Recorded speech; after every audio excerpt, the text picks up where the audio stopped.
Stanley here with another 2-minute tip, and this week it's about how I'm currently doing my makeup for this 72-year-old face.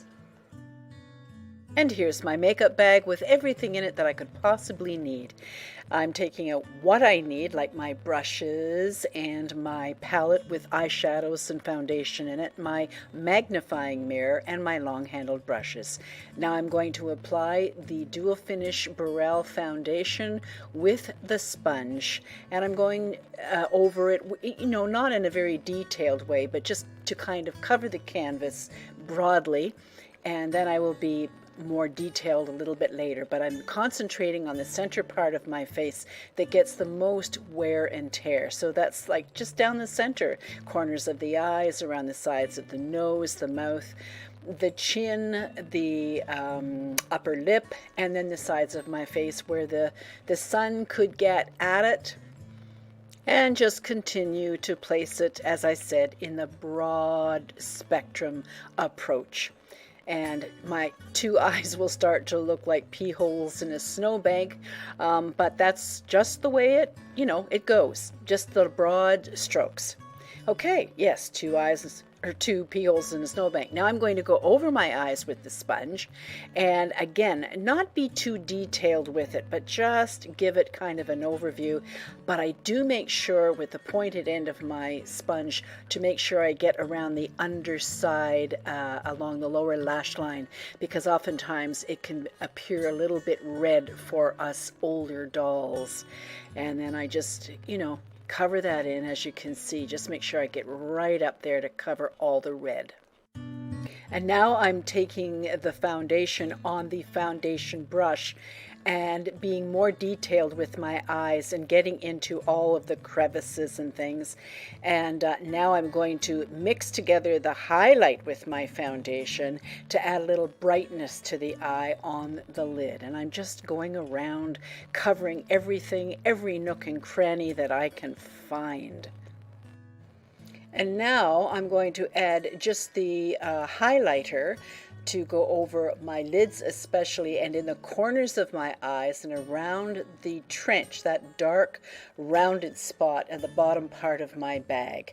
I don't want to cover my bag itself because it stands out. It's wherever there's a shadow is where I want to put the highlight, and so that's where I put it. And with what's left on the brush, I just add a little bit down the center of the nose. Now I'm going to mix both the foundation and the highlight together, and I'm going to go over the entire eye again. And I'm using the dome brush and getting right into the corners and really pushing it on, like packing it in, especially in the corners. And this is what gives the long wear for the day, and it really helps to make the skin look smoother. And I do the same thing around the sides of the mouth and the sides of the nose. Now I'm going to take my kabuki brush and go into that couple of shades darker, same foundation, and use it under my chin to contour that, to darken it down a little bit, and cover over a little bit of jowl that I have going on there. And then I'm adding the same color on to the sides of my nose because my nose has become a little broader over time. And now I'm taking that same dome brush, and I have a couple of spots on my chin there, so I'm pushing it in with just the foundation. Just push, push, push. And that should do the trick. And then I just kind of touch up wherever I think I need it. Just doing that. Okay, now I'm taking my little blush brush, and I'm going to combine both the pink blush and the orange eyeshadow together and put my blush on in a kind of a C shape up over the cheekbone, up into almost around the eye, almost like a C shape. Just wear it a little bit higher. And then I'm going to use that white, slightly shimmery color, and I'm going to go over the cheekbone just to give it a little bit of highlight. Not glimmer, glitter, or anything like that, but just a little bit of highlight, like a sheen. And now I'm pulling out my glue and my tweezers, and I'm going to add some a dollop of glue on the corner of my sink because it's non-porous. And then I'm going to take a flat-edged angled brush into that slate color, and I'm going to add my eyeshadow eyeliner because it's softer, it's more appropriate for this age range, and I can either keep it a little bit more defined or I can soften it up, which I often do because of the crepiness that I've gathered over the years to this point. And I love the flat-edged angle because it allows me to push right in along the lash line, because I don't wear mascara. If I'm wearing false lashes, why would I add mascara? It's not necessary. So again, I just push it in, and it doesn't take that long at all.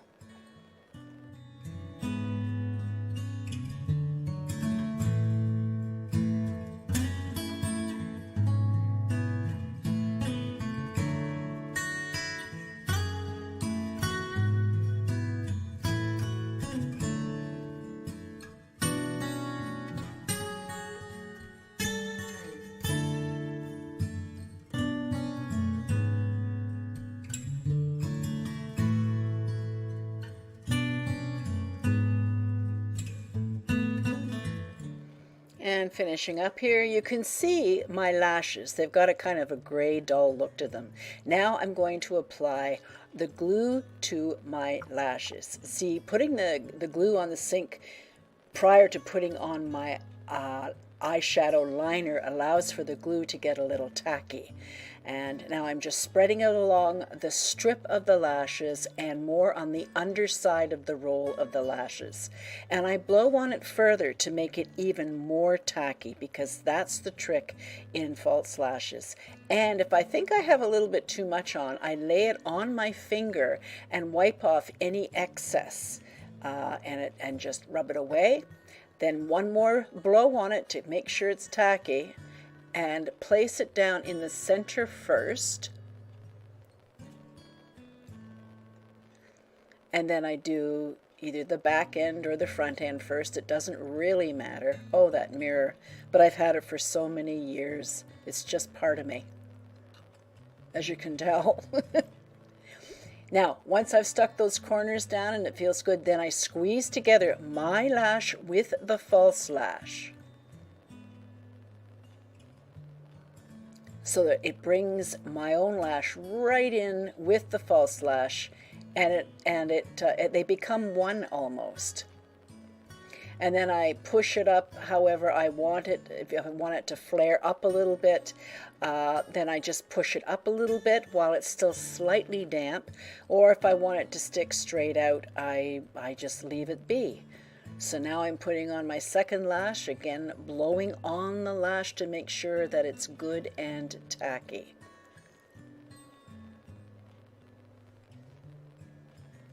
And again sealing down the ends. And then once that's done, sometimes it can be a little finicky, but that's just something you have to play around with and experiment with. And again, I push together my lash with the false lash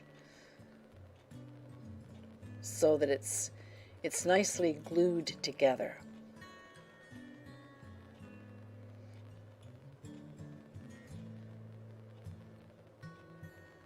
And then just push it up or do whatever I want to it, which I'm doing there, and that seems to be just fine. And now I'm taking my dedicated brow brush, it's a flat-edged angle, and going into a print dupe eyeshadow and drawing on the guidelines for my eyebrows. Now, unfortunately, in this lighting, it's halogen lighting, and it's not the very best, and having that mirror in front of my face doesn't help either. But there's other videos I have on this that are closer up. But the thing is, I always draw my guidelines because it's a whole lot easier than trying to wing it, pardon the expression, you know, to just try to wing it. It doesn't work as well as just drawing them in and then filling them in and then turning the brush on its side and drawing in the little hair-like strokes. It's almost foolproof to do it this way.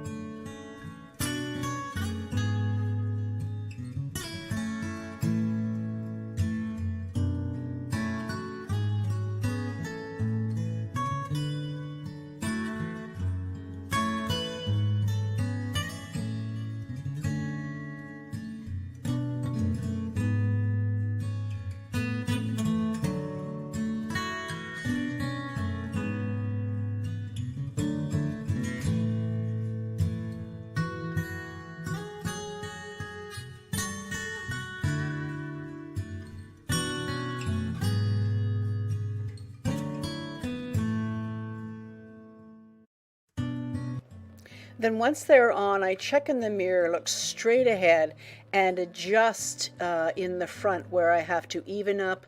I may have to raise or lower one or the other of them and just do that final bit of finessing and adding the hair-like strokes. And at the end, just the final bit of finessing that needs to be done.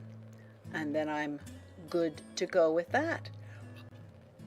Now I'm taking a fluff brush and I'm going to use a color similar to Coquette, and I'm going to go into the crease of my eye. Even though my lids are dropping, I still have a crease, so I still take this approach to it. But once I've got it in the crease, then I let my excess skin hang down as if I were talking to somebody, because you don't look like this when you're speaking to anybody. So I let the crease hang down and then go over top of it where I need to when my face is relaxed. So I'm sure any second now that's exactly what, yes, you see, now I go over top where it's relaxed to add that little bit in to raise the crease where it would have been normally. Now I'm going to take a broader fluff brush and I'm going into both the foundation and the highlight, and I'm going over top of the front end of my lids again, just to, you know, fix up if I had dropped any of the Coquette in that area. I just want to brighten that up a little bit more. It's adjustment as you go, and go around into the corners as well.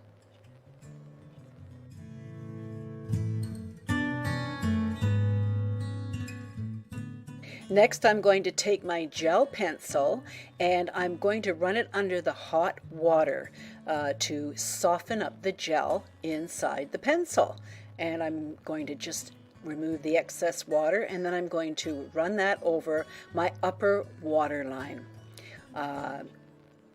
Most times, like during the day, that sort of thing, I use the gel pencil, but if I need extra bang and extra longevity, then I use the actual gel liner. Now I'm taking a flat dome brush and mixing the Coquette and the Brune dupes together for my underliner. And I just go straight across. I don't go up and around the end, I go straight out, just to add the definition to the lower lash line. I really believe at this stage of the game, that's an often overlooked area of lining that's really important for us, because somehow it just seems to bring the eyes out back more to a bit of an almond shape like they were in our youth, and it just seems to add so much more, in my opinion. Now I'm taking a fluff brush, and that same fluff brush that I did for the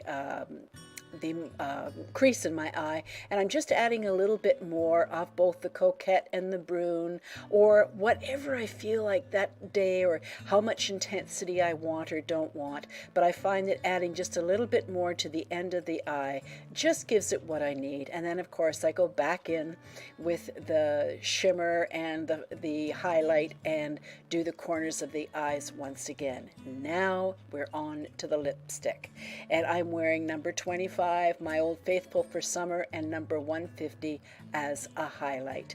And notice how I wipe off any excess onto the wand so that I'm not putting on too much at any one time. And I love it because it's like I don't have to use a lip liner.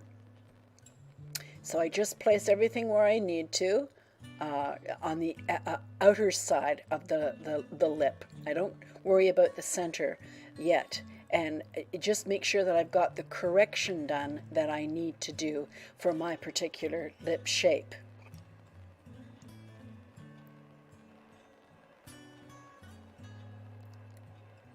And notice I'm not filling in except in the corners only. I'm just doing a little correction here. I always have to do that. And a little bit on the other side. Now see where I'm just making it a little darker in the corners only. This is what helps to make that 3D look. Darker in the corners and lighter in the center. So now I'm going to add the 150. And I'm not going to, cover the lips. If I'm going to put the 150 on, I'm not going to cover it with red first. I'm just going to put the 150 right over top in the center. And this is what gives it a nice gradient for the lips that really does help to give that 3D look. Now you can do this as much or as little as you like. It just depends on your mood. And then I just blend it all in together, however you need, for whatever look you need for that day. Let that dry, and then I add the gloss that goes where the balm actually is what it's called that I put on. And we'll be adding that now. And that's it.